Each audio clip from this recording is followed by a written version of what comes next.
Hello everybody and welcome back to the channel. I must apologise for the probably slightly shoddy camera work in this section of the video. That's because the little adapter that I've got that attaches my phone, which is what I'm using to record this, to my gimbal or tripod or whatever, has broke. So I need to order myself a new one, but I haven't got one, so I'm just hand holding. So if I'm a bit shaky, I do apologise. When I first bought the van, and it's a 2007 VW T5 Transporter, in case you were wondering, I had an issue with the sliding door, whereby if I operated the fob, it would unlock, but when I went to slide the door open, I just couldn't. It wouldn't open. So I had to keep shutting it, opening it, pulling on the handle whilst pressing it. I had to do all sorts of things. Sometimes it worked, sometimes it didn't. It was really winding me up, so I thought I need to look at this. And I have been asked by a lot of people in my other videos, because I have mentioned this issue with my door in other videos. People have been saying, did you find a solution? So I'm really sorry it took me so long to finally do this video, but this, that and the other, weather, work, just things have got in the way, so I apologise for not putting out the video sooner, but it's here now. So there's a number of things you can check, which I'll show you in the video. One of them is electrical contacts, one of them is silicone grease, and the other is something that I just stumbled across, which I'll show you in the video, which was very annoying, but I think it may have sorted it. So watch the video, see what you think, and if any of the sort of solutions apply to your van and it sorts it out, then happy days. So without further ado, let's get into the video. As far as I can work out, that handle operates the mechanism in there, which then there's a cable there which goes to the sort of catch at the back, and that's what it releases. And that seems to work okay, it operates every time. It's just when the door's shut that it's not releasing. I don't think it's actually the mechanism there. If I lock that, that's now locked, and you can't open it from the outside when that's locked. But operating this releases that, but you see it's not quite releasing. That time it did, so it did it on the second attempt. No. Yep. No. Yep. So I wonder if it's something. I wonder if I can get some silicone spray down there. Can't be that, can it? Have they screwed through into there and it's impeding that? Surely not.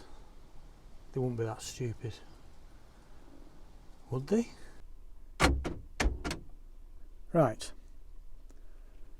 I've removed that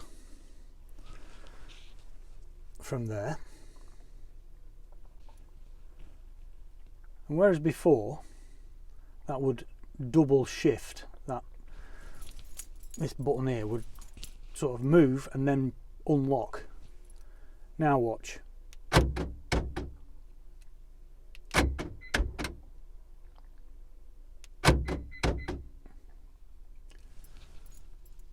Was that screw going through there and restricting that? Unbelievable. It might not. It might just be lucky that it's doing what it's doing now, but I'm going to just keep my eye on that, because if it is, oh! So before I removed that screw from there, which was one of these little poppers, I would lock the door, and when I operated the handle, it was a two-step sort of unlock, whereby you pull the handle and that was lifting very slightly, and then on the second pull it would totally unlock it, completely unlock it. Now it's doing the same now that I've took the screw out, but watch how far that moves on the first operation. Now it's not unlocked, sorry, it's not open, the door's not open, but it's popped that up a lot further than when that screw was in. That was only opening to about there, and then on the second pull the door opens.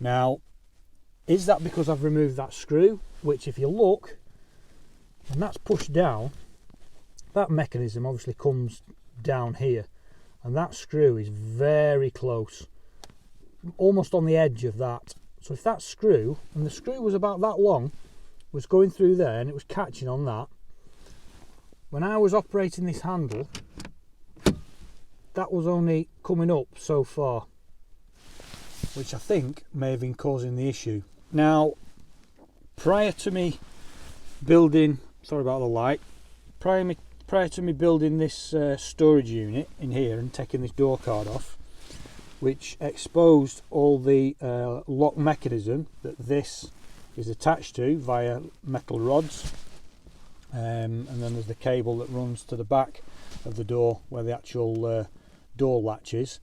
I did spray all around I didn't take the mechanism out at all, I just left it in situ, but I sprayed silicone spray up and around the sort of mechanical rods, that when you pull that handle the mechanical rod moves up and down or whatever it does. So that may have helped, but I'm almost certain that that screw there is what's been causing my problem. And now if I lock the vehicle with my keys, there you can see it locks, and when it unlocks it still does the two-step operation, but it unlocks every time. Now prior to that, when I first bought the van, sometimes that was going to the first stage and then just clicking again but not going any further, and that is why I couldn't open the door. So was that because of the screw, or was that because of the silicone spray around the sort of rod mechanism, or was it both? Sorry, I just pressed the button then. But yeah, so that's working every time now. And since I've done that, since I've taken that screw out and I've sprayed around there with silicone grease, I've never had an issue, and it's been like that now for a good few months. It's never failed once. So I think I've sorted it. Now these poppers here, these are just what holds the curtain in place, like that. And the other one was down there and it was held there.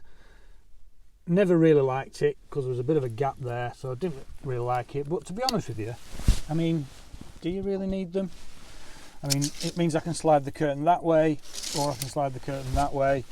And when I've got this, which is my new thermal window blind, which I've had made by a very good friend of mine. She's absolutely a whiz with the sewing machine, and I went to her with a design and the dimensions of the window. Inside there I've got some foil backed old camping mat, foam camping mat, that's what that section is, and on the other side it's just recycled bottle insulation, split down the middle to make it slightly, because it's normally about that thick, slightly sort of shallower depth, and I wanted it in sections like that so that it would fold like that, and it's because it's only insulation, it squashes down once you've pushed all the air out. And then they've got these little tabs on with little pockets in, and I can put magnets in there, and that just fits inside the window, and the magnets obviously go onto the metal. But that's going off at a tangent there. That's the reason why having these curtains move that way and not be fixed, it just makes it easier to fit that in. So big shout out to Joanne, thanks very much for that. It fits like a glove and it works like a dream. Anyway, back to the video. So there we go. Like I say, it's been working for several months now. It's never failed once. So was it the screw? Was it the silicone grease? Was it both? We don't know. But things to check are the electrical contacts in the door. Make sure they're nice and clean. Just give them a bit of a roughing up with a bit of, wet and dry or something like that, or a wire brush. Just clean the contacts. That can sometimes cause a problem. The actual sort of, I don't know how to explain it, the housing that holds the contacts into the door frame, there's a little bolt or 2 bolts, I can't remember now, that hold that in position, and there's one on the door frame, and the 2 obviously when you shut the door they line up. If they're not quite aligned properly, that can sometimes cause an issue. So I've heard people saying slightly loosen the bolts on one side, maybe on the door contact sort of housing, just slightly, so it just moves a little bit. Shut your door so that the 2 contact housings sort of marry together, then open your door and then tighten the bolts back up, and then they should be aligned in the right position. I've heard people saying that can sort it, so give that a try. The other thing is take your door card off the sliding door, get some silicone grease and give it a good spray around the sort of metal rod mechanisms. And also, if you've got curtains like I've got, and there's a press stud sort of popper in the plastic housing of the door mechanism, take it out and see how you get on. Because for me, I'm pretty sure, I'm 99.9% sure that has sorted my issue. So I hope you enjoyed that one. If you did, then please give us a thumbs up. If you're new to the channel, please hit the subscribe button below. It really does help the channel, doesn't cost you anything. And don't forget to click on that bell icon so you don't miss out on my next video. Okay, well, thanks for watching, and we'll see you on the next one.